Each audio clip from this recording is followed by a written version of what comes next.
and I'm so grateful. Nowadays, I recognize so many people use Google for simple, easy questions. Well, this is my question to the world. Can Google replace a teacher?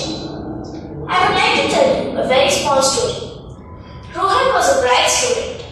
One night at bedtime, he prayed to God saying, "Oh God, I have a lot of homework to do. Can you somehow get rid of all the homework so that I don't have to do homework in future?" God said Tathastu, which means may your dream come true. So the next day, to his surprise, all the teachers disappeared from his school and the children had no one to give them homework. So they laughed and danced all day long. But after a few days, they realized that they weren't learning anything. Rohan again prayed to God, asking to return the teachers. But God said he had already deputed them to the other school. But he could give them Google as a replacement. So from the next day, they had Google and everyone started to use Google. On the other hand, the teachers who had gone to the other school missed their old students and returned to the school. Now Rohan's school management had to either choose Google or teacher to teach the students. Teachers always allow us to share our feelings to them, and Google is very informative. However, if you ask 5 to 10 difficult questions to Google, it may start to answer wrong.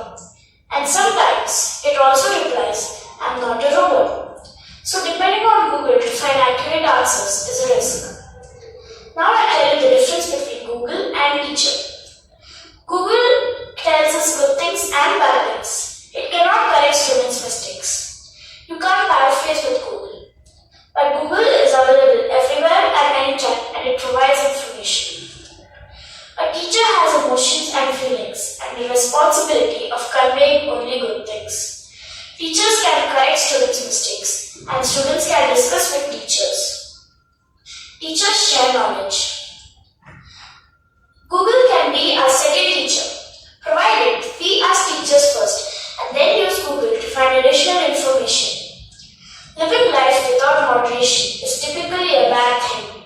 Even if a thing is good, without indulging in it, if you overindulge in something, it will get to the point that is no longer good for you. In short, too much of anything is bad. From a human perspective, we should not misuse or overuse Google. However, Google can provide information at a very fast pace. If Google disappears from the world may become a little slow as people have to do a lot of research to find simple information.